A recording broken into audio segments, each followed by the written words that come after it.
Hello दोस्तों, नमस्कार। क्या होगा यदि सूरज निकलना बंद हो जाए? कल्पना कीजिए, अलार्म बजता है। आप नींद से उठते हैं, खिड़की की तरफ देखते हैं, लेकिन बाहर घना अंधेरा है। आप सोचते हैं आज बादल होंगे, शायद बारिश आएगी। आप दोबारा घड़ी देखते हैं, सुबह के 7 बज चुके हैं, फिर 8, फिर 9। लेकिन बाहर अब भी रात जैसा सन्नाटा और काला आकाश। पक्षियों की आवाज़ नहीं, सूरज की एक भी किरण नहीं, और धीरे धीरे पूरी दुनिया को एहसास होने लगता है ये कोई सामान्य दिन नहीं है, क्योंकि आज सूरज निकला ही नहीं। शुरुआत में लोग इसे मौसम की गड़बड़ी समझेंगे, सोशल मीडिया पर पोस्ट आने लगेंगे, आपके यहाँ धूप निकली, यहाँ तो अभी भी अंधेरा है। कुछ ही घंटों में वैज्ञानिक, वेधशालाएँ, अंतरिक्ष एजेंसियाँ और उपग्रह पुष्टि कर देंगे कि सूरज से रोशनी आनी बंद हो चुकी है। याद रखिए, सूरज की रोशनी को पृथ्वी तक आने में लगभग 8 मिनट लगते हैं। मतलब सूरज में जो भी हुआ उसका असर हमें थोड़ी देर बाद दिखता है। जैसे ही आखिरी किरण पृथ्वी से गुजरेगी, आकाश अचानक अस्वाभाविक रूप से काला हो जाएगा। दिन के समय तारे दिखाई देंगे, लेकिन यह नज़ारा सुंदर कम और डरावना ज़्यादा लगेगा। पहले कुछ घंटों में सबसे बड़ा बदलाव रोशनी का होगा। शहरों में लाइटें जल उठेंगी, गाड़ियां हेडलाइट ऑन करके चलेंगी, हवाई अड्डों पर आपातकालीन व्यवस्था लागू हो जाएगी। लेकिन असली समस्या रोशनी नहीं, गर्मी है। सूरज पृथ्वी को लगातार गर्म रखता है। उसके बिना हमारी धरती धीरे धीरे अपनी जमा हुई गर्मी खोने लगेगी। पहले दिन के अंत तक तापमान कुछ डिग्री गिर जाएगा। यह तुरंत जानलेवा नहीं लगेगा, इसलिए बहुत लोग खतरे को गंभीरता से नहीं लेंगे। दूसरे दिन तक सर्दी साफ महसूस होने लगेगी। मौसम विभाग अब कोई पूर्वानुमान नहीं दे पाएगा, क्योंकि मौसम ही खत्म होने की शुरुआत है। हवाएं, बादल, बारिश, ये सब सूरज की गर्मी से चलने वाली प्रक्रियाएं हैं। जब जमीन और समुद्र बराबर ठंडे होने लगेंगे तो हवाओं का संतुलन बिगड़ जाएगा। धीरे धीरे तेज हवाएं रुकने लगेंगी। आसमान हमेशा एक जैसा काला, स्थिर और चुप हो जाएगा। तीसरे और चौथे दिन तक पौधों पर असर दिखने लगेगा। पौधे प्रकाश संश्लेषण से अपना भोजन बनाते हैं। उन्हें सूरज की रोशनी चाहिए। रोशनी के बिना वे अपनी जमा ऊर्जा पर जिंदा रहेंगे, लेकिन यह एक भंडार सीमित है। पत्तियां मुरझाने लगेंगी, खेतों की फसलें झुकने लगेंगी। ग्रीन हाउस वाले इस किसान कृत्रिम लाइटें जलाएंगे, लेकिन पूरी दुनिया को रोशनी देना संभव नहीं। एक हफ्ते के भीतर औसत तापमान 0 डिग्री के आसपास पहुंच सकता है। ठंडे इलाकों में नदियां जमने लगेंगी, झीलों की सतह पर बर्फ की परत दिखाई देगी। गरीब इलाकों में हीटर और बिजली की कमी से लोग सबसे पहले प्रभावित होंगे। ऊर्जा की मांग अचानक कई गुना बढ़ जाएगी। बिजली घर ओवरलोड होने लगेंगे। जहां ऊर्जा का स्रोत कोयला, गैस या पानी है, वहां कुछ समय तक सिस्टम चलेगा, लेकिन जब सप्लाई चेन टूटेगी तब मुश्किलें बढ़ेंगी। 2 हफ्तों के बाद स्थिति और गंभीर होगी। अधिकतर जंगली पौधे मर चुके होंगे, घास खत्म होने लगेगी, शाकाहारी जानवर भोजन के बिना भटकेंगे। शहरों के पास जंगली जानवरों की संख्या बढ़ सकती है, क्योंकि वे खाने की तलाश में आएंगे। लेकिन ये ज़्यादा दिन नहीं चलेगा।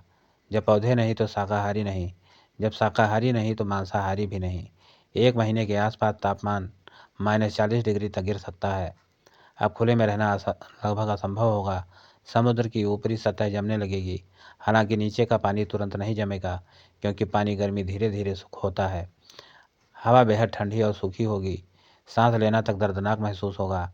ज़्यादातर हवाई यात्रा बंद हो जाएगी। सड़कें बर्फ़ से ढक जाएंगी। दुनिया की अर्थव्यवस्था लगभग ठप पड़ जाएगी। इंसान क्या करेंगे? जो देश तकनीकी रूप से आगे हैं, वे भूमिगत बंकर, मेट्रो टनल, खदानें और बड़े भवनों को, बेसमेंट को शरण स्थल में बदलेंगे। न्यूक्लियर पावर प्लांट जहां तक सुरक्षित रहेंगे, सबसे महत्वपूर्ण ऊर्जा स्रोत बनेंगे। कुछ जगहों पर भूतापीय ऊर्जा, यानी धरती के अंदर की गर्मी का उपयोग किया जाएगा। वैज्ञानिक कृत्रिम रोशनी से फसल उगाने की कोशिश करेंगे, जैसे लैब में पौधे उगाए जाते हैं।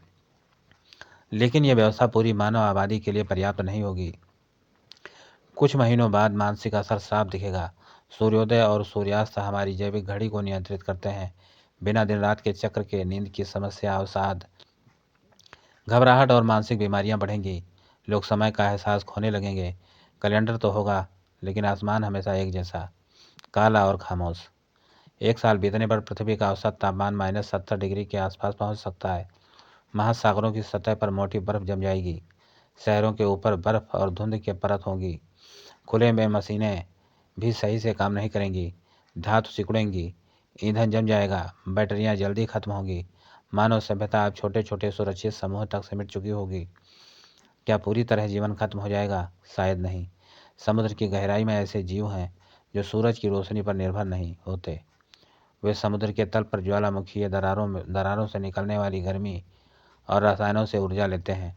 ऐसे सूक्ष्म जीव लंबे समय तक जीवित रह सकते हैं। धरती के अंदर गहराई में भी कुछ बैक्टीरिया बच सकते हैं। यानी जीवन की चिंगारी पूरी तरह बुझना आसान नहीं। अब एक और सवाल, क्या पृथ्वी अपनी कक्षा में घूमती रहेगी?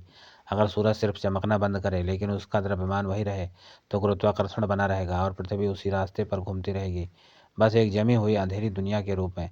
लेकिन अगर कल्पना करें कि सूरज चमके अचानक गायब हो जाए, तो 8 मिनट बाद पृथ्वी सीधी रेखा में अंतरिक्ष की ओर भटकने लगेगी, एक ठंडा अकेला ग्रह बनकर। हजारों साल बाद पृथ्वी बाहर से बर्फ की मोटी परत से ढकी होगी।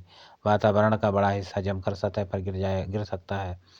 आसमान में नीला रंग नहीं, सिर्फ काला शून्य, न बादल न बारिश न हरियाली, पहाड़ शहर समुद्र सब बर्फ के नीचे दबे हुए। एक दृश्य किसी विज्ञान कथा फिल्म जैसा होगा, लेकिन पूरी तरह शांत, बिना आवाज के। फिर भी एक सच्चाई राहत देती है, हमारा सूरज एक स्थिर तारा है। वैज्ञानिकों के अनुसार वह अभी अरबों साल तक चमकता रहेगा। ऐसा अचानक बंद हो जाना वास्तविकता में होने की संभावना बेहद कम है। यह कल्पना हमें सिर्फ एक बात समझाने के लिए काफ़ी है, सूरज सिर्फ आकाश में चमकता गोला नहीं, बल्कि हमारी हर सांस, हर भोजन, हर मौसम और हर दिन रात का आधार है। तो अगली बार जब सुबह की धूप खिड़की से अंदर आए, तो याद रखिए यही रोशनी पृथ्वी को जीवित रखती है। अगर यह ना हो तो हमारी दुनिया वैसी ही नहीं रहेगी जैसी हम जानते हैं। और शायद यही सोच हमें प्रकृति की कीमत समझने में मदद करती है।